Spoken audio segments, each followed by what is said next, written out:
Beshem Hashem Naaseh, Venatzliach Erev Tov à vous tous, Bezrat Hashem, en l'honneur du Rabbi Lubavitch, Gimel Tammuz, Bezrat Hashem, pour le magazine, Kasher Magazine, donc en France, un shiur qui m'a été demandé pour un question-réponse, plus exactement, sur un des sujets les plus importants. Donc je rappelle que ce soir nous sommes jeudi, donc déjà Dalet, puisqu'il est déjà le soir, mais on est le 25 du mois de juin, en français. Et donc, je vous souhaite d'abord et avant tout, par le mérite du Rabbi de Lubavitch, Sruto Yagen al Kolam Israël, beaucoup de chassidout dans vos relations, dans votre demeure, dans vos vies. Bezrat Hashem, une très grande Géoula, et l'âme du Melech HaMashiach, Prativ et Klali, pour tout l'ensemble du peuple d'Israël. J'en profiterai, avec l'aide d'Hachem, pour remercier du fond du cœur tous ceux qui nous soutiennent, tous ceux qui nous aident à aider les autres. Que Dieu bénisse vos chemins. Bezrat Hashem, spirituellement et matériellement. Hashem yevarech et darkechem atov shnotechem beneimim bakol mikol kol. Alors, c'est un question-réponse ce soir sur un sujet de cacheroute qui certainement engendrera encore plus de questions et donc plus de réponses. Alors, s'il y a des questions, eh bien, on y répondra avec l'aide d'Hachem, et s'il n'y a pas, je ferai un petit chiour, après quoi je vous laisserai dîner et moi-même m'en retournerai dans mes occupations. Comme vous le savez tous, tout le domaine, juste un instant avant de commencer, j'avais promis de souhaiter une refresh lema, juste un instant, pour tous les malades d'Israël, ou Bichlal, pour Tinok Ben Perla Esther, Bat Touria Chantal. Ok. Excellente santé, Bezrat Hashem, sans complications pour elle et pour l'accouchement, avec l'aide d'Hachem. On remerciera aussi Laurent Bobot, Michael Zouari Ayakar, Julie Aviva Atia Zetoun, Ayekara, une santé, non, Léon Nishmat, Léon Ben Esther nous a quittés malheureusement. Ok, Shem Yazor. L'école à Israël. Top, yalla. Alors, comme je le disais, vous savez que tout le but de la sortie d'Égypte se réunit par 3 points principaux. La première, c'est de partir en Israël. C'est comme ça qu'il est marqué à maintes reprises, aussi bien dans la paracha de Shemot, de Vaera et autres, c'est sortir pour aller en Israël. C'était le but. Je vous fais sortir du pays d'Égypte, comme ça dit la Torah, et non pas moi. La Torah le dit, parce que j'ai promis la terre de Canaan à vos pères, Abraham, Yitzhak et Jacob, et je veux vous emmener là-bas. Comme ça, là. Première chose. Deuxième chose, pour y récupérer la Torah. La condition de la sortie d'Égypte, c'est de passer d'esclave chez Pharaon à serviteur de Dieu. La troisième raison pour laquelle on sort d'Égypte, c'est pour manger cachère. Comme ça, nous dit la Torah que le but principal du peuple d'Israël, c'est de manger cachère. Et quel rapport entre le fait de sortir de la galoute et pour aller manger cachère? C'est que il y a 2 façons de vivre la galoute. Il y a la galoute géographique, c'est-à-dire en dehors du territoire d'Israël, ce qui est une bonne chose, et même très importante chose, Yeshuvah Eretz Israël, comme vous le savez. Et la deuxième chose, c'est quand la galoute est en nous, alors qu'on est en Israël. Qu'est-ce qui provoque, disent les Chachamim, un tel degré? C'est quand on ne mange pas cachère.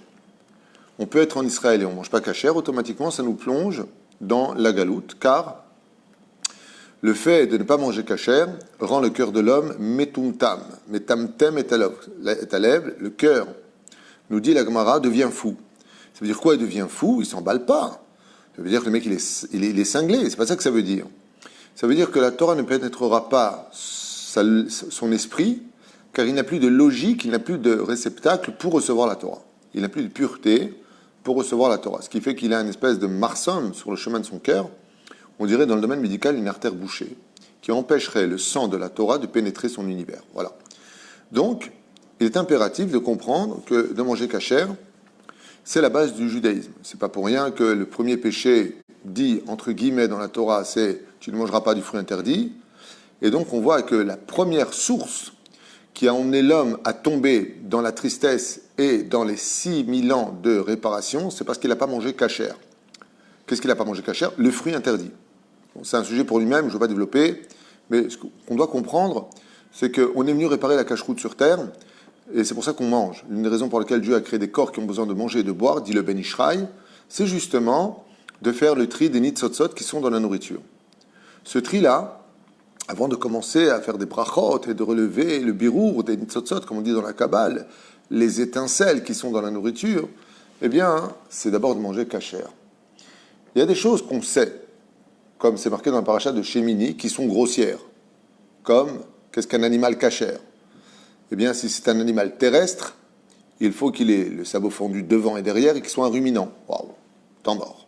Si c'est un poisson, et peu importe lequel, il faut qu'il ait automatiquement des écailles et des nageoires. S'il a les deux, il est kasher.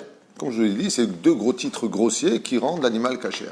Mais il y a aussi d'autres nourritures qui peuvent, alors qu'elles sont consommables telles quelles, perdre leur tampon de kasher, alors que ça peut devenir d'une même vache, la même substance, oui, le même lieu, si vous préférez, le même goût. Il n'y a rien qui change.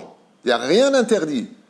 Seulement, ça peut devenir taref ou pasoul ou impropre à la consommation, et l'autre, oui. Ah, c'est pas style la viande cachère et le halak, par exemple, ou alors, de façon plus cruelle, on va dire, le porc. Le porc est interdit, la viande cachère est permise. Donc voilà, halak pour les sfarades, c'est possible. Alors, ça oui, on comprend. Mais tu veux me dire que deux mêmes éléments peuvent être cachères ou pas. Et c'est les mêmes. Ah, je ne comprends plus. Prenons deux exemples plus connus, le vin. Le vin, il n'y a aucun interdit de boire du vin. Dans le judaïsme, au contraire, tout se fait sur le vin. Même au-dessus de 40 ans, Rabbi Nachman dit que c'est bien de boire tous les jours un petit verre de vin. Le Rambam, dans les Chod Deot. Mais il faut que le vin soit cachère. Et qu'est-ce qu'on a fait? On lui a remis une kippa, des tzitzit, on l'a fait grandir sous le soleil. On lui a dit, n'oublie pas que tu es juif. Non.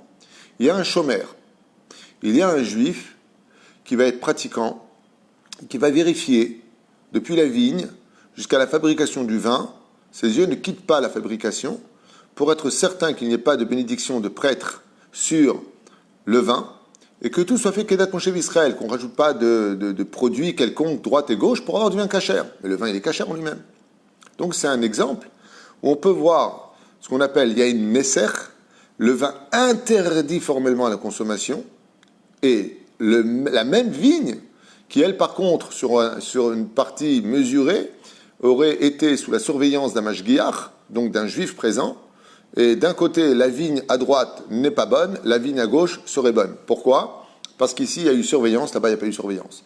Ce qui fait que dans le judaïsme, la surveillance d'un aliment est prise tout de suite en compte ou pas. Comme le lait. Et on va en parler tout de suite, puisque ce soir, on va parler du lait chamour, c'est le but du shiur. Mais je voulais faire une préface pour faire comprendre que du lait de vache, c'est toujours cachère.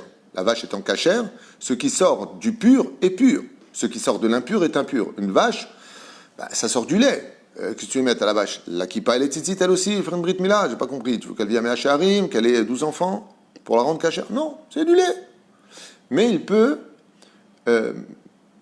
apparaître des lois qui rendraient ce lait impropre à la consommation. Ce qu'on appelle le lait chamour et le lait non chamour, sujet à marloquette, surtout entre le monde séfarade et ashkénaze, où les opinions diversent complètement, et c'est ce qu'on va développer ce soir ensemble avec l'aide d'Hachem. Donc ça, c'était important de savoir que des fois, on peut avoir des aliments qui sont propres à la consommation du judaïsme, seulement ça les rend impropres à la consommation pour les juifs. D'autres exemples sont à donner, on pourra en faire d'autres sujets. Bishul Goy. J'ai acheté ma viande Chalak Bet Yosef, elle est cachère, il n'y a pas de problème. Mais c'est un non-juif qui va m'allumer le feu et me faire cuire mon entrecôte. Je n'ai pas le droit de consommer cette viande. Pourtant, la viande est cachère, la poêle a été trempée dans le mikvé, j'ai pas de problème. Mais il y a des éléments perturbateurs vis-à-vis de la loi juive qui nous interdisent de manger Bishul Goy. Alors nos frères Ashkenazim, que Dieu les bénisse, eux ils s'arrêtent au fait de dire que ce soit un juif qui doit allumer le feu. C'est pour ça que vous avez des plaques de Beddin qui confirment qu'il y a un mashgiach, un juif shomer mitzvot, ou un juif qui en tout cas serait présent pour allumer le feu. Nous les Sfaradim, ça ne nous suffit pas. Il faut que non seulement nous allumons le feu, mais que la marmite soit aussi déposée par le juif, et seulement après, s'il veut touiller dedans, alors il pourra touiller dedans. Ça aussi c'est un sujet à marloquette. Mais on voit que si par exemple c'est le goy qui est allumé, et que cet aliment ne se consomme pas s'il n'est pas cuit, on n'a pas le droit de consommer. Et pourtant, c'est 100% cachère. On voit que l'évolution de la cache-route ne s'arrête pas au fait de dire pour le poisson écaille nageoire ou pour le bovin ruminant et sabot fendu. Non, on n'en est pas là. Il y a une évolution dans le domaine de la cache-route qui est d'une importance capitale. Alors ce soir, nous, on ne va pas se plonger sur le domaine du Yain Nesser ou sur comment ça s'appelle l'Huishul Goy et autres. On va essayer de parler un petit peu de ce que l'on appelle le lait chamour. Alors, d'abord et avant tout, qu'est-ce que le lait chamour? C'est du lait qui est surveillé. Chamour, ça vient du mot chomer, qui veut dire lait gardienné. Nous payons, la rabbanout, si vous préférez, va payer un juif qui va avoir le rôle de surveiller depuis la traite de la vache jusqu'à la mise en bouteille du lait avec lequel le tampon sera mis, et on rajoutera un tampon kasher pour bien montrer qu'il y a eu un suivi de la traite jusqu'à la mise en bouteille. La grande question qui pourrait se poser, c'est surveiller quoi? Qu'est-ce que tu surveilles? Du lait, c'est du lait? Très bonne question. Eh bien, le problème se divise en deux compartiments. Le premier, c'est que il est fort probable, parce que c'est comme ça que ça se passait à l'époque, qu'il y ait du mélange de lait non cachère. Par exemple, à l'époque, il y a du lait de chamel, il y avait du lait d'ânesse, il y avait donc du lait d'autres animaux. Et vous savez que, comme on l'a dit tout à l'heure, ce qui sort de l'impur est impur. Tout comme le chameau et l'ânesse nous sont strictement interdits à la consommation, leur lait nous est strictement interdit à la consommation. Et c'est pour cette raison-là que nous avons l'obligation de surveiller la traite du lait pour être certain que dans la cuve générale où le lait sera récupéré, il n'y ait pas mis du lait de chamel, entre autres, d'ânesse ou d'autres animaux. Ce qui rendrait bien entendu le lait taref, assour pour nous, c'est pas exactement taref, mais non cachère pour la consommation pour un juif. Donc on est obligé de mettre un chomer pour être certain qu'il n'y ait pas ce mélange qui soit mis en pratique. Le deuxième aspect qui apparaît, c'est pour ça que vous voyez des fois lait cachère et lait cachère la méadrine. On dirait que ça n'est pas marqué. Si c'est cachère, c'est méadrine. Méadrine, ça veut dire super. Léader en hébreu, ça veut dire super cachère. On connaissait Superman, mais je ne connaissais pas cachère, super cachère. Qu'est-ce qu'on pourrait être plus cachère que cachère? Eh bien, c'est le transport du lait. On a ce problème ici en Israël. C'est pour ça que nous, le monde Sfarad Haredi, entre autres, y compris Ashkenazi, on boit le lait pas simplement cachère, mais on veut qu'il soit méadrine. Pourquoi? Parce que les transports, et ça a été vérifié malheureusement en Israël, pour certaines sociétés, sont faits le Shabbat. Alors, dans l'absolu, ça ne rend pas le lait inconsommable, mais on passe dans un autre domaine qu'on appelle Messaya Be'avera. Ça veut dire, tu aides la société à faire des péchés, parce qu'ils font circuler le lait, les livraisons, d'une ville à une autre ville pendant Shabbat, et ça a été filmé. Résultat des courses, on veut que ce soit méadrine. Méadrine, c'est certain que le lait est livré un jour de Chol et pas un jour de Shabbat. Donc on a ici deux choses qu'il faut absolument vérifier. Petit 1, qu'il n'y ait pas de lait non cachère, mélangé au lait cachère. La deuxième, que les transports de ce lait en Israël, donc en Galoute, il n'y a pas de problème qu'ils les déplacent au Shabbat, puisqu'ils font ce qu'ils veulent, c'est des goïms. Les goïms, ils peuvent se livrer quand ils veulent, ils ne sont pas chômeurs Shabbat, eux. La deuxième chose qui intervient à l'intérieur du lait non cachère, c'est que il peut y avoir un deuxième problème. C'est que pour la consolidation du lait, afin qu'il soit préservé, ils mettent des fois des produits d'animaux. C'est ce que j'ai lu dans, je ne me rappelle plus quel Rav ramenait ça, ça a été fait dans un laboratoire aux États-Unis. Ils mettent des graisses animales pour maintenir le lait plus pasteurisé, pour qu'il tienne plus longtemps, quoi, un truc comme ça. Il y avait marqué, je ne me rappelle plus exactement, je ne veux pas dire de bêtises, longue consommation. Et donc il y a des émulsifiants, et on ne sait pas d'où ça vient. Donc il faut un chômeur expérimenté dans ce domaine qui vérifie en même temps toutes les bases de données des émulsifiants qui sont placés dans le lait. Donc il y a plusieurs problèmes. Ok. On rentre dans le vif du sujet. En général, pour le Beth Yosef, donc nous les Sfaradim, je parle du monde Sfarad et d'Outamizrach. Pour Rabbi Yosef Karo, c'est une xéra, c'est un décret. Nekuda, ça veut dire quoi un décret? Feu rouge, stop, pas passer. Lait non chamour, assour. C'est clair, c'est net, c'est précis, on ne peut pas aller plus loin. Pourquoi assour? C'est plus même les qu'avant, c'est pas ceci, c'est pas cela. T'as raison, on va y arriver, on répondra à toutes ces questions. Pour le côté ashkénaze, les maîtres du judaïsme, les décisionnaires ashkénazes, observent cette évolution en suivant les règles du modernisme. C'est bizarre, en général, nos frères ashkénazim sont souvent plus mahmirim que nous. Sur l'histoire du lait, ils sont un peu plus cool que nous, sauf les orthodoxes ashkénazes. Le Rav Moshe Feinstein, Zecher Tzadik Vekadosh Ibracha, lui, il ouvre une parenthèse et il dit, pour deux raisons, on pourrait consommer du lait non chamour pour les ashkénazim. Ensuite, on passera aux Sfaradim selon les questions. Le Rav Moshe Feinstein explique, comme beaucoup d'autres décisionnaires, qu'étant donné que le lait de chamel et le lait d'ânesse coûtent beaucoup plus cher que du lait de vache, et que la vente qui se fait, c'est du commerce, c'est pour gagner de l'argent, c'est pas pour en perdre. Sinon, le lait passerait à des prix inabordables. Donc, on est certain que, étant donné que la vente, c'est pour gagner de l'argent, c'est pas pour en perdre, ils n'ont pas intérêt à mettre ou à acheter du lait de chamel ou du lait d'ânesse et de mélanger au lait.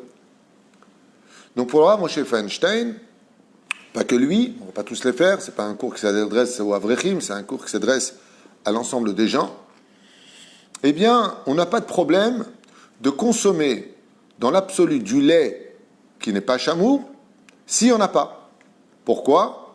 D'abord, il est meilleur marché, il coûte moins cher parce qu'il faut payer le mashgiach, l'envoyé juif qui va être sur place là-bas avec Haïdi, je ne sais pas dans quel bled il va être, donc c'est pas évident pour lui. Il faut payer cet homme-là, donc ça coûte une taxe. Ensuite, il faut mettre les tampons, il faut le dispatcher. Donc, il y a quand même une différence de prix. Et quand tu as beaucoup d'enfants, eh bien, qu'est-ce qu'on fait? Réponse, pour le monde ashkénaze, qui suivent donc dans ce domaine, entre autres, le symbole principal, c'est Rav Moshe Feinstein, dans l'Igrot Moshe, qui dit, il y a un autre argument à cela. Et cet argument a été pris en compte par énormément de poskim. Lequel? Le ministère de la Santé. Étant donné que les amendes sont extrêmement sévères dans le domaine de tout ce qui est consommable, et il est évident qu'ils ne vont pas jouer à trafiquer des choses derrière le dos du ministère de la Santé, puisqu'il y a des visites qui ont lieu de façon assez régulière.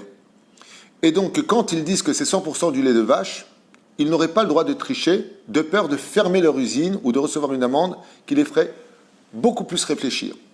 Donc, il amène un deuxième argument de poids en disant que non seulement le lait d'ânesse et le lait de chamel qui étaient mélangés à l'époque coûtent plus cher que du lait de vache, donc ce n'est pas dans leur intérêt de mélanger ce qui coûte plus cher alors qu'ils vont le vendre moins cher. Et la deuxième chose, c'est que le ministère de la Santé interviendrait tout de suite, non pas pour un problème de cache-route, peu importe le pays, parce qu'il y a des lois de sanitaire, des lois sanitaires, tu ne peux pas. Le Rav Moshe Feinstein rapporte encore un troisième élément qui vient clôturer sa décision de permettre de consommer du lait non chameau pour les Ashkénazim. J'ai déjà dit 3 fois. Non. Regardons le shiur, écoutez bien ce que je dis, n'écoutez pas ce que vous avez envie d'entendre, écoutez ce que j'explique dans les mots, parce qu'on est dans les halachot, faire très attention, et je ne suis pas spécialement le plus grand spécialiste du domaine. Le troisième argument qui est de poids, c'est qu'il dit oui, mais avant. C'est vrai, quand tu vois la petite maison dans la prairie, elle prenait cette espèce de...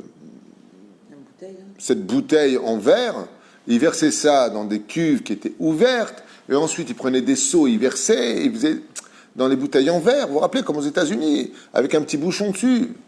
Le Rav Moshe Feinstein dit ça, c'est fini, ça tu trouves ça que dans les contrées lointaines. Aujourd'hui, tout est fermé dans des tuyauteries, tu ne peux pas mettre la main. Tu ne peux pas mettre ta main là-bas. Tu ne peux pas mettre ta main. Ce qui fait que quand le système du laitage se fait, quand tu le mets dans la cuve, le lait, tu ne peux même plus le voir où il est. Il part dans une tuyauterie, kilomètre, c'est tout hermétique, fermé. Donc même s'il voudrait mettre sa main, tu ne peux pas. Et tout ça, ça atterrit où? Dans la bouteille qui se ferme automatiquement avec un système automatique. Tac, tout ferme. Donc, le Rav Moshe Feinstein, sur ces 3 bases, permet à ceux qui le suivent, le monde ashkénaze, nous-mêmes on prend compte, puisqu'on va l'utiliser, comme le Rav Shlomo Amar, grand posek Sfarad, va utiliser le Ramoshe Feinstein, le Rolitzian, entre autres, et autres, beaucoup d'autres poskim, il les ramène là-bas dans son shoot, dans sa réponse, justement, où les rabbinites de France lui avaient posé la question à Rav Shlomo Amar, à savoir qu'est-ce qu'on fait pour un Sfarad qui serait dans un endroit où il n'y a pas de l'échamour, ou alors un Sfarad qui aurait, Bléanra, beaucoup d'enfants, et le lait chamour, il y a quand même une différence entre les deux prix. Comment on fait dans ce cas-là? D'accord, on a acheté, quand tu as 12 enfants, 10 enfants, c'est pas 1 litre de lait qu'il faut par jour. Beaucoup de lait qu'il te faut. Donc ça fait beaucoup de bouteilles. Tu fais ça multiplié par 30 jours, c'est un tactif, c'est un budget. Asma aussi. Le monde Sfarad, lui, donc on a vu que je finis avec Moshe Feinstein, pour le monde Ashkénaze. Quoique le monde Ashkénaze, je rappelle que les orthodoxes Ashkénazes ne boivent que du lait chameau. Ils ne sont pas sommaires sur ça. Quand est-ce qu'ils sont sommaires sur ça? Quand est-ce qu'ils comptent sur ça? Dans un cas de force majeure. Ok? Nous, les Sfaradim, on a un stop. C'est un stop, tu t'arrêtes. Il n'y a pas, même s'il y a quelqu'un ou pas en face de toi, tu t'arrêtes. Stop, c'est stop. On a une Xéra du Bet Yosef. Rabbi Yosef Karo. Xéra, c'est un décret. Alors lui, il dit non, Nekuda. Pourquoi? Il ramène, là, il y a plein de réponses qui ont été données dans les poskim, je ne vais pas tous vous les faire, ce serait des heures. Il dit d'accord, mais le goy, qui te dit qu'il ne va pas manger un sandwich viande à côté du lait dans la cuve, parce qu'à un moment il va être en contact avec, il est obligé, qui te dit oui, après il y a Batel Béchichim, pas Batel Béchichim. Azov, décret Assour. Pour les Sfaradim. Décret Assour, seulement il y a des xérotes qui n'ont pas été faites, comme par exemple le beurre des goïms, il n'y a pas de problème avec ça en général. Pourquoi? Il dit parce que les gabennes, alors par contre en français, traduire les gabennes, c'est faire comme tu dis des. Non. C'est durcir le lait pour que ça devienne du beurre. Comment on dit? Comment on dit la pratique de prendre du lait, de rendre du beurre? Tu fais quelque chose, en hébreu on dit les gabennes, donc le rendre dur, oui. Eh bien, ça ne peut pas se faire s'il y a du lait qui n'est pas cachère. Mais il peut y avoir des graisses animales. Ça, c'est la deuxième réponse. Alors ça, c'est une réponse que donnent les Acharonim, mais le beurre président, en général, il n'y a pas besoin qu'il soit cachère dans l'absolu. Pourquoi? Parce que d'abord, pour être petit, le gazrou sur le chéma, il n'y a pas de xéra sur le beurre, pour les Sfarad comme pour les Ashkenazim, il n'y a pas de xéra sur le beurre. La raison de cela, pourquoi il n'y a pas de xéra sur le beurre? D'abord, il n'y a pas de xéra sur le beurre, donc il ne faut pas mettre des xérotes là où il n'y en a pas.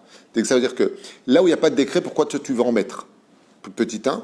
Donc il n'y aurait pas de problème avec ça. Et la raison que ramène le Shulchan Aruch, c'est que l'homme yefshar le gaben chalav she'eneno kasher. Tu ne peux pas faire du beurre avec du lait de chamel ou du lait d'ânesse. Donc automatiquement, quand c'est du beurre, c'est que du lait de vache. Seulement. Pour ce que tu as dit, ce n'est pas vraiment la réponse.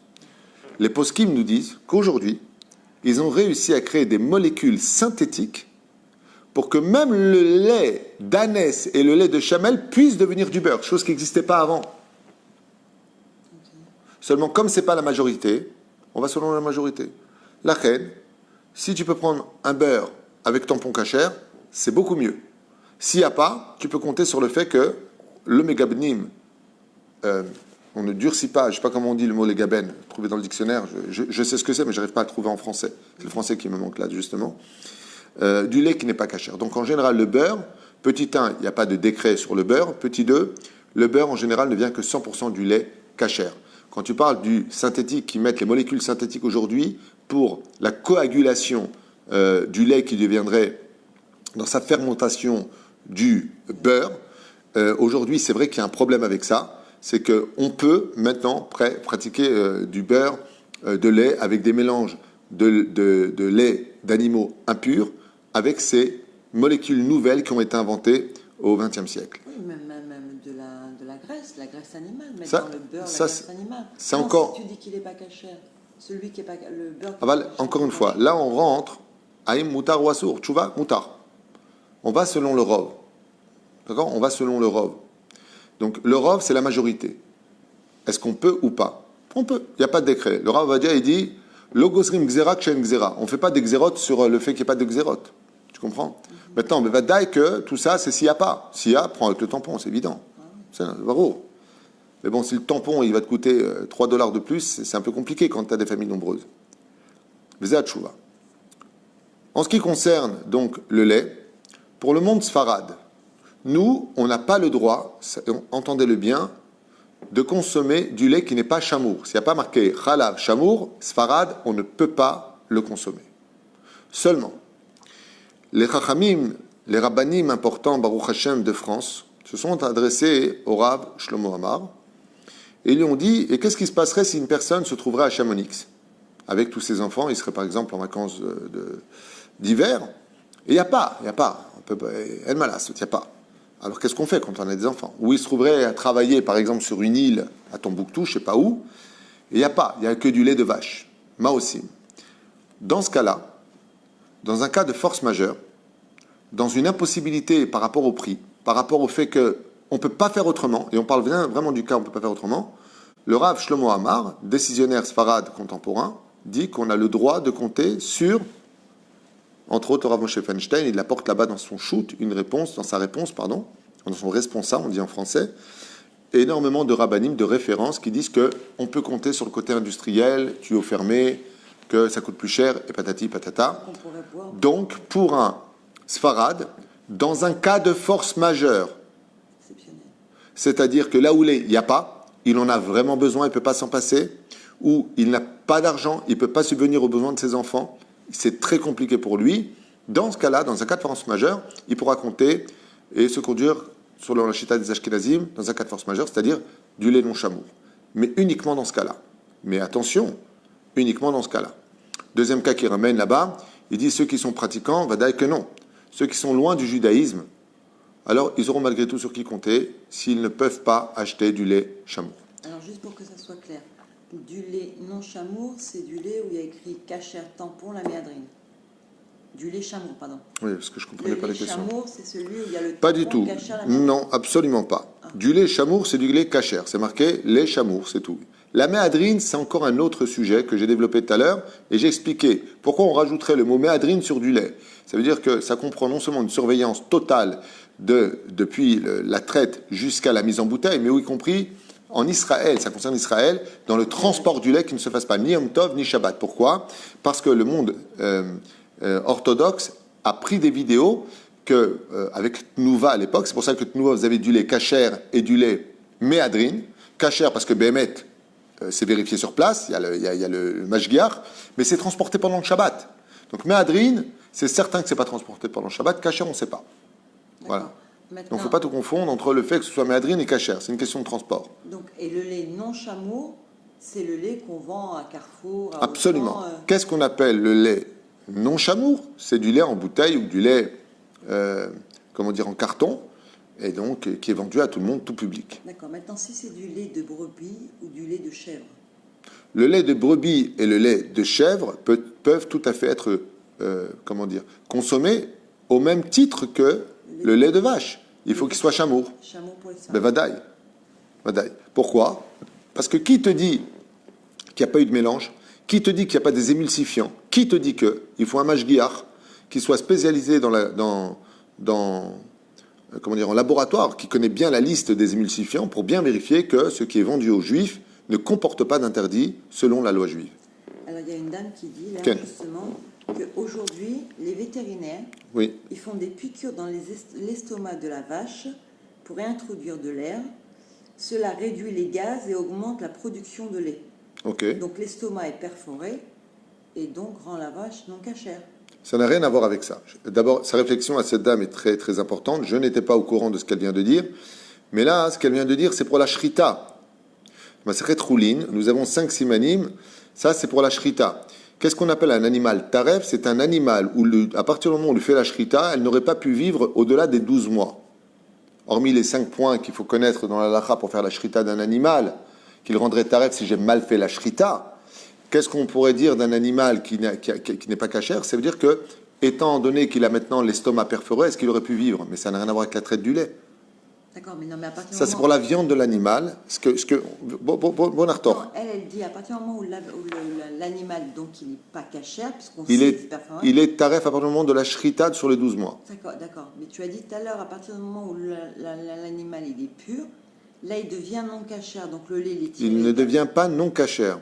Je répète, c'est d'entendre ce que je dis, comme ça on avance. Non, c'est important.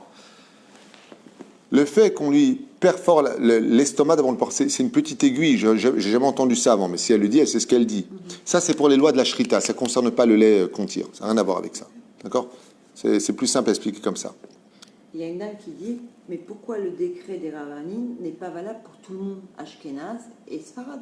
Parce que le Shulchan Aruch, c'est divisé par deux grands maîtres qui sont, d'une certaine façon, basés sur trois grands piliers, qui sont le Rosh, le Rif et le Rambam, donc les Rishonim, qui ont été les trois grands décisionnaires qui ont sorti la halakha de la Gemara.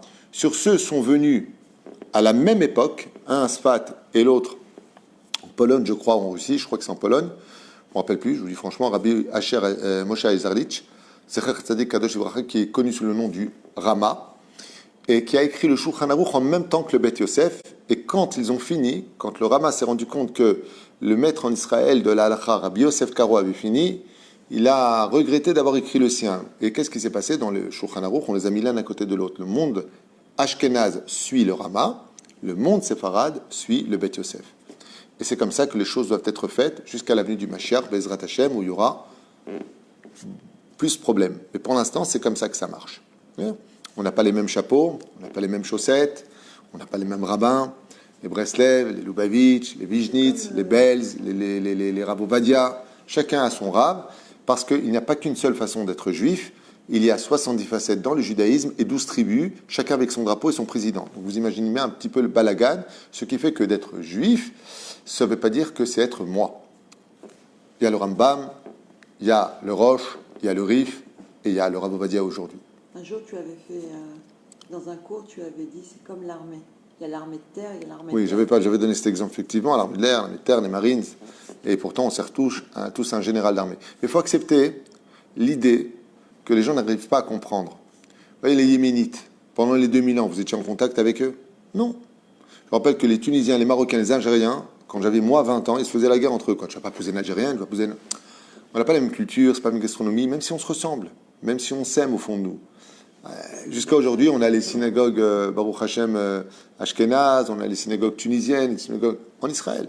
Donc, il y a des minagim, il y a des lois. Le Beth Yosef, lui, il y a 500 ans en arrière, a fait un décret sur le lait parce qu'il a vu trop de points négatifs et il a fait un décret. C'est pas, il fait ce qu'il veut et nous on le suit comme des abrutis. C'est la loi et il ramène là-bas des références que je vous conseille de voir au niveau du Beth Yosef sur le Rosh, très intéressant, très long, très très long. Donc, je préfère m'arrêter à donner qu'est-ce qu'il faut faire et pas faire que de rentrer dans tous les détails des poskim parce qu'il faudrait peut-être 3-4 ans pour sortir tous les livres qui expliquent tout ce balagan pour arriver au résultat final, qui n'est pas un balagan, qui est la recherche de la Torah et de la véricité de la Torah. Donc il y a une vraie halakha entre Ashkenaz et Sfarad. Absolument. C'est pas quelque chose qu'on doit Absolument. Prenons un autre exemple. Nous, les Sfaradim, ne mélangeons pas le lait avec le poisson.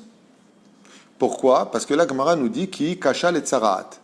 Le lait et le poisson viennent de deux mondes différents et que de les consommer ensemble apporte des maladies de peau. D'accord?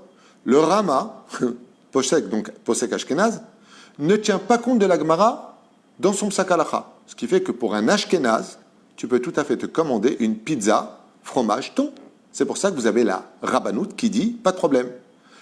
Le Beth Yosef, donc Rabbi Yosef Karo, interdit, il prend compte de la Gemara. Il dit, il ne faut pas mélanger le lait avec le poisson. Pas simplement le poisson avec la viande, gamme le lait avec le poisson, il ne faut pas le mélanger. Donc il y a de ça. Donc qu'est-ce qui est sorti de cela? Comme c'est une mise en garde de la Gemara de ne pas mélanger les deux parce que ça provoque des maladies de peau, le Beth Yosef, il dit, nous, les khatrilaf, on ne va pas le fabriquer, mais si on te l'a servi, tu peux le manger.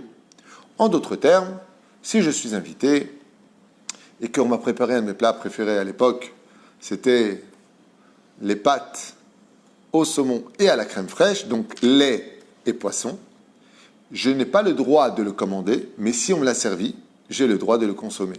Pourquoi? Parce que le Beth Yosef, il dit Mishum Azara. C'est une Azara, c'est une mise en garde. Mais c'est une halakha de mise en garde. Ton père, il te dit fais attention, ne va pas. Tu le fais, je comprends ce que je veux te dire. Maintenant, s'il veut le faire, il le fait. Mais si on lui a servi, pour un Sfarad, il peut le manger. Par exemple, bon, venez, on commande une pizza au thon, fromage, machin, truc chouette. D'accord? Attends, toi, tu viens d'arriver, on t'en sert. Tu me regardes, est-ce que je mange ou pas? Comme tu ne l'as pas demandé, on te le sert, tu peux. Alors vous allez me dire, ouais, mais je trouve ça un peu bizarre.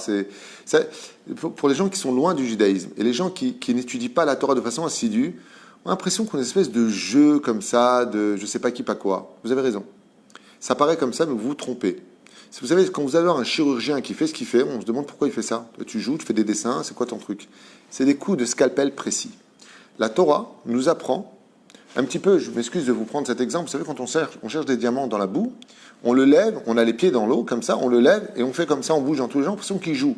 Ensuite, la boue tombe avec l'eau à travers le mappa, la passoire, et on cherche minutieusement avec une espèce de loupe les diamants.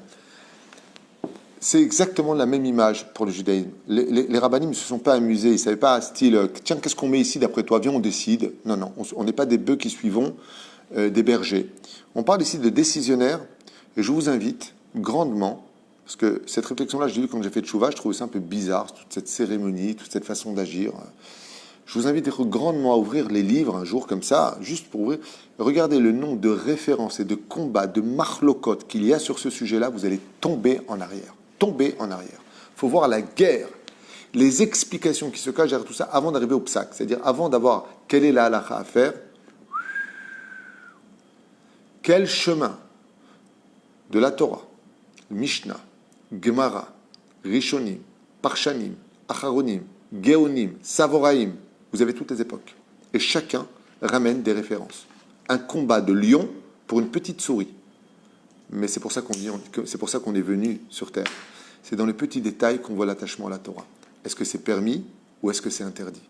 Ce que nous sommes en train de faire ce soir, c'est nous adresser à l'ensemble de gens qui étudient comme ceux qui n'étudient pas du tout. Donc il faut avoir un langage assez large et assez clair, sans rentrer dans trop de détails, parce que si je vous dis qui dit oui, qui dit non, je vous ramène le Magen Abraham, je vous amène le comment il s'appelle, hein? Ah oui, on va pas s'en sortir. Une question, c'est quoi la différence entre chamour et Chalav Israël? Même chose. Ah, c'est la même chose? C'est la même chose. C'est comme, je sais pas pourquoi il y a des gens qui pensent qu'il y a une différence entre, j'ai même entendu une fois un religieux dire une différence entre Chalak et Glad. Excusez-moi, Shtuyot b'mitzagvanot. La traduction du mot Chalak en hébreu se dit en yiddish, Glad, c'est tout. C'est Glad. Oui, il dit Glad aux États-Unis. C'est exactement la même chose. Glad kosher. C'est exactement la même chose, c'est juste une traduction. C'est pas plus compliqué, c'est comme Simon, en hébreu, c'est Shimon. Bonne réponse. Hazak ou Baruch. La reine, c'est une traduction. Donc, quand on dit Chalav Israël, c'est tout simplement Chalav pour les Juifs. C'est un autre titre qui changera de Chalav Shamour. C'est un peu la même chose. C'est la même signification, quoi. En tout cas, c'est ce que moi j'ai appris. Si vous avez d'autres références, je n'ai pas la science infuse, j'apprendrai de vous. Juste, envoyez-moi des références. Ken. Maintenant, j'aimerais avancer un petit peu. Alors, la question sur le Afka. Justement, j'allais en parler. Okay. Et il y a donc maintenant une grande question à propos du Afkat Chalav. Alors, le Afkat Chalav, c'est quand le lait est passé par un réchauffement, donc il a cuit, pour en rendre, ça devient de la poudre. D'accord? Donc, il est passé par un système de cuisson qui va le faire passer de lait à poudre de lait. En allant droit au but, c'est une marloquette, à savoir si oui ou non, on peut consommer du Afkat Chalav. De la poudre de lait. Chez les Sfarad, tu parles. Pour les Sfarad, comme même Ashkenaz. Le Chazon Ish, par exemple, le Chazon Ish, Posek Ashkenaz, dit que c'est complètement permis. Il n'y a aucun problème. Ça perd sa teneur de lait. C'est un peu la marloquette avec le lait cuit qui n'est pas cuit. Par exemple, le lait cuit... Pardon, excusez-moi, je reviens en arrière. Parce que vous me posez des questions en même temps que... On est dans la halachot, dans ma tête, ça va très très vite pour trouver des références. Je reviens d'un cours juste avant sur Birkat Kohanim, à Tête Vav. Là, je suis dans le lait. Donc, dans ma tête, tout se bouscule, ça va très vite. Donc, je m'excuse quand des fois, je ne sors pas les mots précis. Voilà. Alors, revenons un petit peu en arrière. Ce que je veux vous dire, par exemple, le vin, oui, qui est cachère, bien entendu, pour nous. Si un juif qui est Mehalel Shabbat nous verse de ce vin dans mon verre, j'ai le droit de le boire? Non. Pourquoi? Parce qu'il prend sa voiture le Shabbat, je n'ai pas le droit de consommer ce vin. Vous êtes au courant des lois, je ne vous l'apprends pas, vous savez que... Si ce même vin est marqué Mevouchal, il a été cuit, Mefoustar, on dit en hébreu, donc Mevouchal, il est cuit, en général à plus de 80 degrés. Vous avez remarqué qu'il y a une mahloket des poskim, le Rambam n'est pas d'accord, entre autres, mais une grande partie des poskim, des décisionnaires, disent que ce vin a perdu son titre de Yain Nesser, et que même un goy pourrait ouvrir la bouteille dans ce cas-là, parce qu'il est cuit, vin cuit. Donc vous voyez que quand ça passe par une cuisson, une transformation, le vin reste borépéré à Geffen, ça aussi c'est une mahloket, mais pour nous, Sfaradim, en tout cas, c'est borépéré à Geffen, parce que au niveau de la bracha, on sent encore le vin, il est majoritairement vin, 51%, donc c'est majoritaire vin. Il a été cuit, on ne tient pas compte pour la bracha, pour le monde Sfarad, ça reste borépéré à Geffen. Seulement pour le juif qui n'est pas Shomer Shabbat, étant donné qu'il est cuit, c'est plus considéré comme du vin. Ah, je ne comprends pas, c'est du vin, c'est pas du vin. Pour la bracha, ça reste du vin. Pour le non-juif qui le touche, le Rambam n'est pas d'accord avec ça. Il dit que le méchant est vin cuit ou pas cuit, c'est pareil. Mais les autres décisionnaires, et la halakha est comme les autres décisionnaires pour les Sfaradim, qui disent que si le vin est cuit, eh bien, un non-shomer Shabbat pourrait tout à fait verser de ce vin et prendre la bouteille, ouvrir même cette bouteille. D'accord ? Parce que tu as un restaurant, tu as un mec qui vient, excuse-moi, vous êtes shomer Shabbat, pas la peine de poser la question. Si c'est un vin mévouchal, d'ailleurs tu sauras que les meilleurs vins ne sont jamais mévouchal. Quand tu es un connaisseur de vin, jamais tu prendras un vin cuit. Jamais. Parce que tu as perdu la teneur de l'alcool et de la pureté du vin quand il est cuit. Mais il est quand même bon. Moi, je ne suis pas un connaisseur de vin, et je ne vois pas la différence. Donc, je ne suis pas spécialisé, mais il est vrai. Comme ton cousin, par exemple, Eric, il va tout de suite te dire cuit ou pas. Comme les carottes. Top. Alors, pourquoi je vous parle de ça ? Parce que, pour la même raison, le lait, quand il est passé par un système de cuisson et qui est devenu de la poudre, c'est plus du lait. Ça veut dire quoi, c'est plus du lait ? Ça reste du lait vis-à-vis du lait et de la viande. Mais est-ce que oui ou non, il a besoin d'être chamour ou pas ? Réponse pour le monde séfarade. Réponse du Rav Ovadia Yosef, du Rav Chazon Ish et d'une très très longue liste derrière, on a le cas vérifié. Moutar. Et le Rav Ovadia écrit Vemi shirotze lahmir tavo bracha alav. Pourquoi ? Parce qu'il n'y a pas de décret sur la poudre de lait. Donc pourquoi faire un décret là où il n'y en a pas ? Résultat des courses. La poudre de lait, pour les Sfaradim, c'est permis seulement si tu peux éviter Tavo Alecha Bracha. Ça, c'est pour le monde Sfarad. Les Ashkenazim, Bichlal Baya. Parce qu'on a vu que si le lait, il n'est pas chamour, à plus forte raison, la poudre de lait. D'accord ? Mais il faut quand même un tampon. C'est-à-dire... Oui, de toute façon, étant donné que la poudre, tu verras que tout ce qui est poudre de lait, tu vois souvent tampon, même en Israël, poudre de lait, tu as le tampon, parce que c'est pas interdit. Non, je veux dire que dans le Hilkut Yosef, en d'autres termes, là-bas, il ramène un très très très bel exposé sur la poudre de lait. Il ramène ceux qui s'y opposent, ceux qui sont Eliaraba, il ramène plein de poskim qui expliquent la poudre de lait, oui, non, non, oui, oui, non, non, oui. Shura Tartona, moutar, moutar. Maintenant, celui qui est mahmir, celui qui peut éviter, il marque noir sur blanc. Tavo, alav, beracha. Viendra sur lui la bénédiction. Si tu peux éviter, tzaddik. Tu ne veux pas éviter, tu n'as pas fait de péché. Il est interdit, et c'est l'enseignement du Rav Ovadia Yosef, il est interdit d'enseigner de l'arbid à l'âme, d'interdire au peuple ce qui a été permis. C'est ça ? Mais il faut bien enseigner la halakha. Ça veut dire quoi ? D'un côté, est-ce que la poudre de lait est permis ? Oui. Est-ce que vous me conseillez de la manger ? Si tu veux, mais si tu évites, c'est mieux. Ça, c'est la vraie réponse. J'ai entendu un Rav qui était un petit peu dur dans sa façon d'exprimer, ma pitam de permettre de la poudre de lait. Excuse-moi, le jour où tu arriveras à la cheville du Rav Ovadia Yosef, tu pourras t'asseoir sur une chaise. Là, il faut faire attention. Il avait même dit, ouais, le Hilkut Yosef, il marque ce qu'il veut. Tu sais qui c'est, Rav Yitzhak Yosef ? Tu veux qu'il vous faire une compétition en Torah ?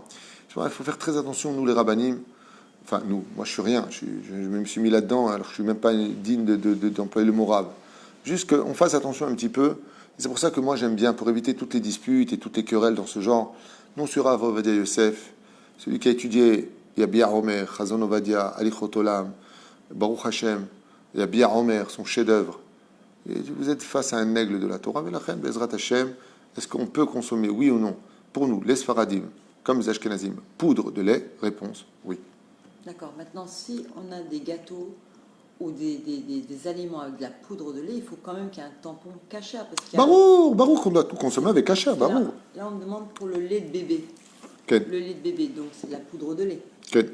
il faut que ce soit un lait cachère, la poudre, une boîte de lait. Alors pour cela, il y a la liste. Alors c'est une très très bonne question qui intervient en temps et en heure, c'est qu'il y a une liste. La liste vient de personnes que je vous demande de respecter parce que j'ai parlé avec eux. J'ai parlé avec eux. Ce sont des spécialistes en laboratoire de toutes les sciences de la consommation. Ce n'est pas des bleus, ce sont des gens diplômés d'État, qui ont des très très hauts diplômes, qui s'y connaissent parfaitement en cache-route et en fabrication de tous ces mélanges de patati patata. Eux, qui sont donc religieux, vont observer sur place. Comme l'a dit le Rav Ovadia Yosef, comme une fois il a dit, j'ai envoyé moi-même mes propres spécialistes dans les usines. Eux, ils vont à l'usine et ils voient de quoi c'est fait. Quand ils viennent et qu'ils disent qu'on peut le mettre dans la liste et qu'ils ne peuvent pas mettre le tampon. Pourquoi? Parce que la société Goy n'est pas intéressée par le tampon cachère. Je n'ai pas envie qu'il y ait marqué cachère sur ma boîte. Donc, qu'est-ce qu'ils vont faire? Ils vont le mettre dans la liste comme étant cachère. Ce qui fait que si vous avez des choses à acheter, vous regardez dans la liste du consistoire, là où il y a un piège, c'est que la liste du consistoire, elle va te marquer le yop. Mais le yop, c'est du lait non chamour. Pour les sfaradim, c'est assour. Pour les ashkenazim, c'est moutard. Donc, il y a des choses qui sont permises, des choses qui sont interdites, mais quand on parle de poudre de lait, oui, c'est permis. À plus forte raison que eux, qu'est-ce qu'ils vont voir là-bas? Les émulsifiants, les colorants, les matières grasses animales, les conservateurs. Ils vont observer tous ces points que nous, on ne comprend rien. Moi, je vous dis, émulsifiant E226, allez-y, c'est quoi? Et le 417, c'est quoi? Nous, on n'en sait rien. Ce sont des codes. Ces codes-là, eux, les connaissent et vont vérifier tous ces points-là, savoir s'il s'agit de choses qui sont, je finis important, très important, qui sont interdits à la consommation, qui sont batel béchichim ou pas, qui sont permis ou interdits selon les poskim. Donc c'est très important d'avoir une liste dans ce genre de cas. La liste du Rav Wolf, j'ai du mal à prononcer, très grand Dayan, Tamit Racham, l'a dit lui-même que la liste qu'il a fait, c'est pour les gens qui sont vraiment en cas de force majeure, donc pas les khatrila. C'est ce que lui-même a annoncé. Il a fait un divoire, il a fait un écrit, en disant que, d'abord, il faut faire très attention quand on parle du Rav Wolf, parce que c'est vraiment un Dayan, c'est quelqu'un de très érudit, mais il a dit ouvertement que sa liste est pour les juifs perdus, les juifs qui ne savent pas quoi faire. Alors qu'est-ce que je fais, qu'est-ce que je peux prendre? Mais cette liste-là n'est pas valable dans un endroit où il y a du kasher. Donc faites attention à cela, prêtez attention à ce genre de choses. C'est ça? Parce que très souvent, on peut utiliser à mauvaise escience des choses qui ont été mises en roue de secours comme une roue de carrosse. C'est ça? Faites attention. Sinon, vous avez la liste du consistoire ou vos rabbinim de communauté qui vont vous dire oui ou non pour telle et telle chose dans les pays dans lesquels vous êtes. Donc si on se retrouve avec une liste, la liste en France apparemment. La liste du consistoire, je rappelle qu'il n'y a eu que 2 rabbins sfarades en France et que la France est un pays qui suit les lois ashkénazes, pas sfarades, y compris les ketubot. Donc c'est pour ça que la liste, elle est plus ashkénaze. Barou, un safek. Des choses où le lait n'est pas chameau. Barou. Pour les sfarades, il faut qu'ils fassent attention de ne pas consommer, même si c'est sur une liste. Absolument, les sfaradim doivent faire attention car toutes les listes du consistoire ne sont pas adaptées à la loi sfarade. C'est d'ailleurs une chose dont un maître, un prince de la Torah que j'aimais particulièrement, le Rav Yosef Sitruk, Zecher Tzadik Kadosh Livracha, avait relevé à l'époque, je me rappelle sur l'actualité juive, il marquait comme ça avec beaucoup de finesse, c'est un homme tellement diplomate, tellement pur. Et, par exemple, lui, il était un grand rabbin de France, donc il fallait passer du kasher au halak. Alors il avait fait un article en disant oui, il est fortement conseillé quand même de manger halak. Oui, on va essayer de remettre, mais c'est pas évident. Parce que quand tu as un Rabbi Jacob, avec ses périodes comme ça, et son Streimel qui va toi tu viens de la boîte de nuit, tu vas dire moi je suis pas plus religieux que lui, donc tu vas le suivre, mais lui, il a le droit, mais toi tu n'avais pas le droit. Donc c'est un peu compliqué. C'est pour ça qu'il faut être attaché à un Rav, poser les bonnes questions et étudier les lois de la cache-route en priorité dans sa vie. Et j'invite tout le monde, Ezrat Hashem, le soir à table, quand vous vous asseyez, d'ouvrir le Shulchan Aruch, 2 lois à table, 1 loi par repas, sur justement les lois de la cache-route. Aujourd'hui, grâce à Dieu, vous avez énormément, dans toutes les langues, y compris en hébreu, d'ouvrages ilchatik pour les Sfaradim comme les Ashkenazim, sur toutes les lois de ce qu'on appelle cache-route amidbar, c'est-à-dire la cache-route de la cuisine. Et là-bas, tout est marqué, tout est expliqué, tout est clair. Et c'est un petit peu comme le code de la route ou comme les lois d'un pays. Il y a des choses qui paraissent pas logiques à nos yeux et pourtant c'est ce qui fait vivre le pays. Zamatzav.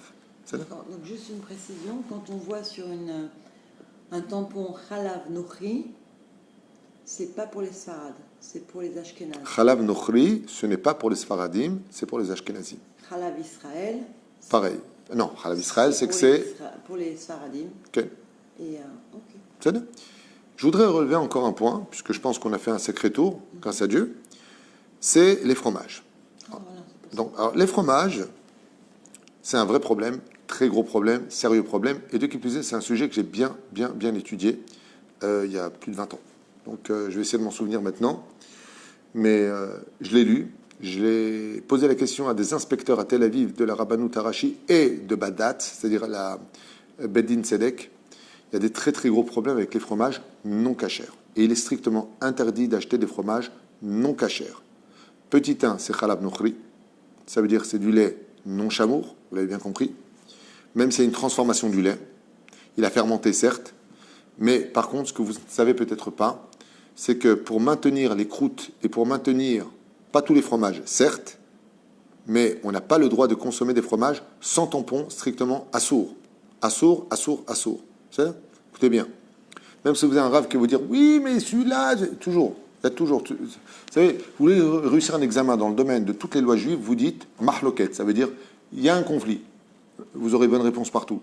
La question, c'est de savoir comment finit ce conflit, quelle est la loi. Moi, je vous la donne la loi. Don't touch. Assourd de toucher le fromage non cachère, même s'il est délicieux et qui fait son caprice des dieux, qui est un des plus doux fromages et des plus merveilleux fromages, s'il n'y a pas le tampon, assourd. Il y a eu beaucoup de trafic dans ce domaine, il y a des commerçants qui avaient mis des tampons sur les fromages non cachers, les assourds. Pourquoi ? Eh bien, parce que je vous affirme que la majeure partie de ces fromages sont à base de saindoux.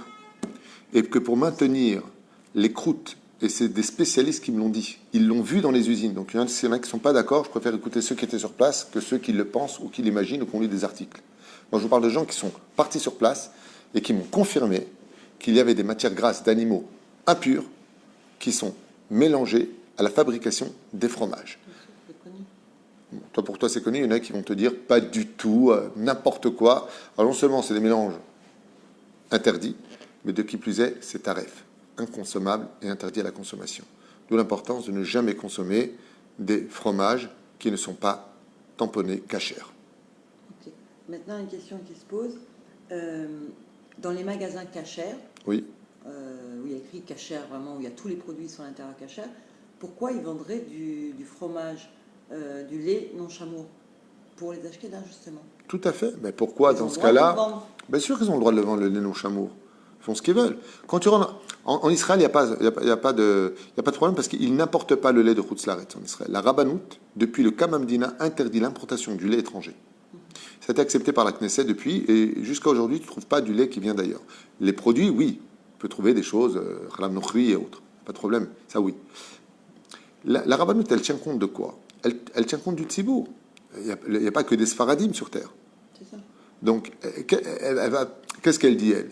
Elle dit que celui qui vient consommer connaisse sa loi. Donc, ce qui fait que tu peux avoir une femme avec son kissouille qui va prendre Khalab Nokhri, parce qu'elle suit la Chita du Rav Moshe Feinstein et elle a sur qui compter, et puis tu as la Sfarad juste à côté, qui a une petite kippa, plus petite, à la limite que le mec est devant, et qui va dire non, moi j'ai pas le droit. Il y a quelqu'un qui confirme qu'il y avait un reportage qu'effectivement, dans le fromage, il y a de la présure et que... Bon, alors, plus que de la présure, moi je vous dis, écoutez bien ce que je vais vous dire. J'ai parlé avec l'inspecteur, je vous parle de ça il y a 20 ans. J'étais à Tel Aviv en réunion avec les inspecteurs du Badat. Donc je parle de pas simplement la Rabbanout Arashi. Quand je vous dis que c'est des spécialistes, vous voyez des gens avec des péotes comme ça, c'est des génies, des ingénieurs, des gens qui ont un niveau béhémet, c'est impressionnant. Donc c'était des Israéliens.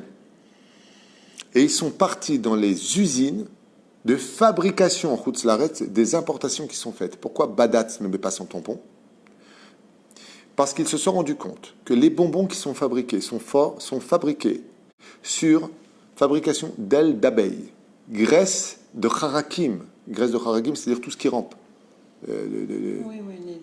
Les rampants, je ne sais pas comment on dit en français, tu sais, les insectes. Voilà. Donc, c'est fabriqué avec tout ça, même si on va dire qu'il y a Batel Béchichim, que c'est devenu de la poudre, comme le ramène d'ailleurs lui-même le Rav Ovadia Yosef dans Yabiyah Omer, que oui, mais ça perd de sa teneur, ta. Badat ne met pas sa tête là-dedans, et bien entendu, il ne met pas son tampon. C'est pour ça que ceux qui sont à un niveau de Torah, qu'on appelle les Bnei Torah, ne doivent consommer que du Badat. Ça veut dire certain que c'est strictement cachère.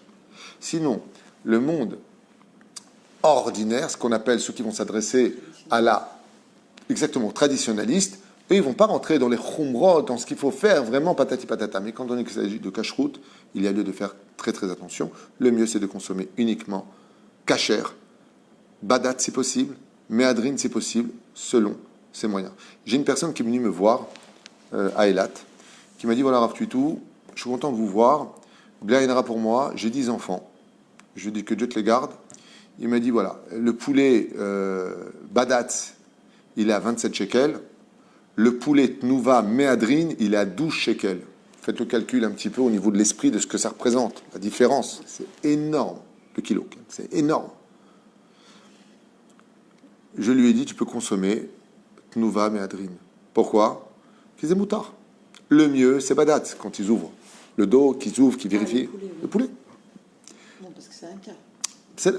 Encore une fois, Maran Arav Ovadia Yosef nous a mis en garde. Faites très attention à la personne qui vient vous poser la question.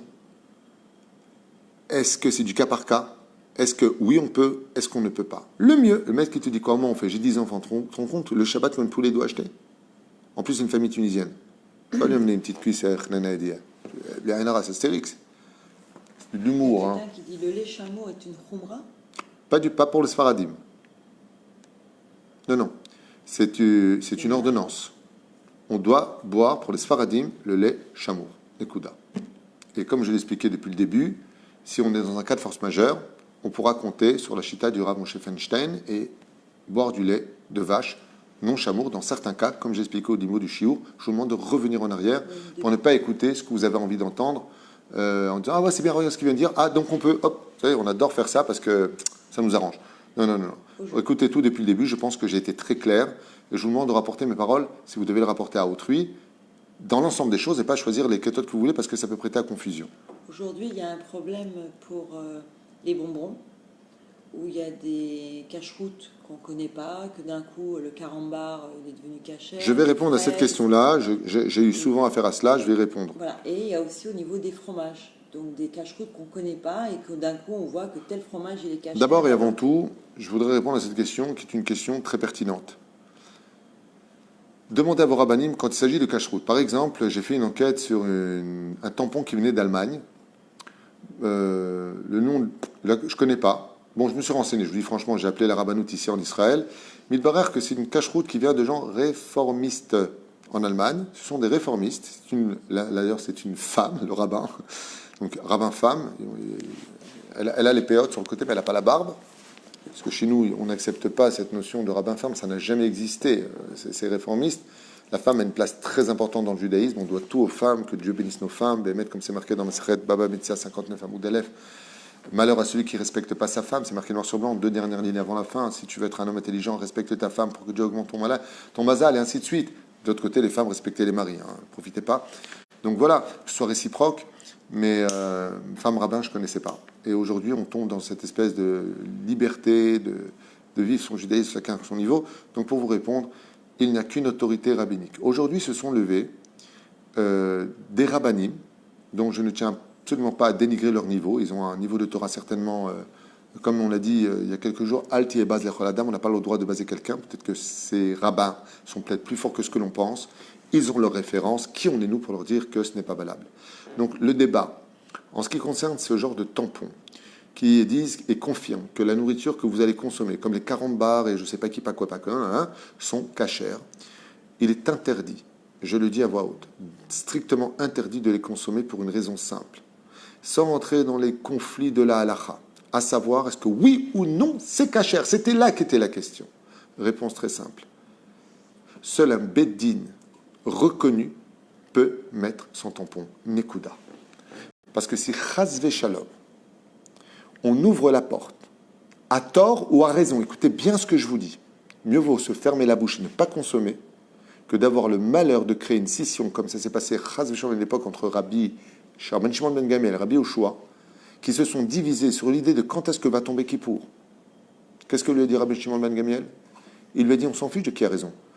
Il y aura un seul Kippour pour tout le peuple. Aujourd'hui, il y a déjà des guerres. Si on va en France, vous avez le tampon du consistoire, le tampon du Rav Rothenberg, le tampon des Lubavitch, le tampon de Pavé, le tampon de je ne sais pas qui, le tampon de je ne sais pas quoi. On rentre dans une espèce de... Mais ce sont des tribunaux, ce sont des gens réputés.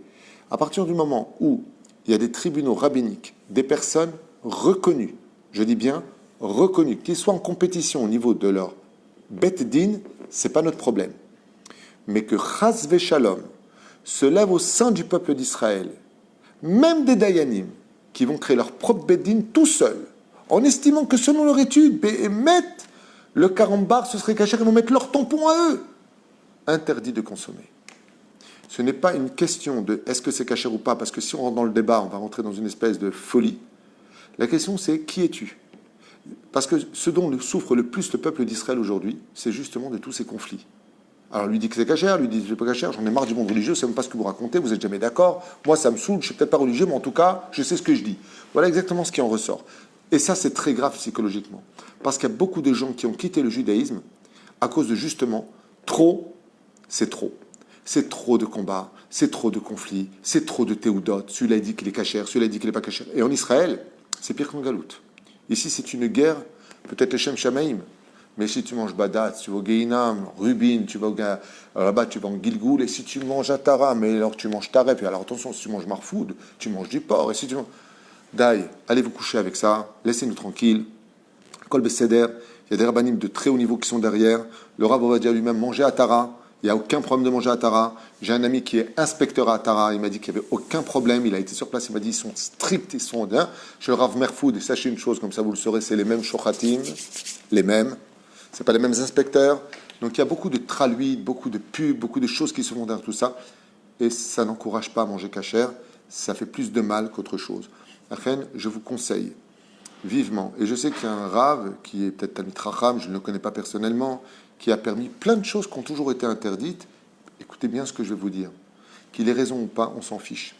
Ne consommez pas ce genre de choses tant que ce n'est pas cautionné par un Beddit reconnu d'État. Vous avez par exemple en France le Rav Teboul, qui est Dayan, Talmid Chacham, il a un poids, il est reconnu en Israël, il ne fait rien sans l'accord du Rav Shlomo Amar, qui sont très très liés, ils sont même dans la même famille, il est en rapport avec le Rav Yitzhak Yosef, ce sont des personnes qui sont reconnues.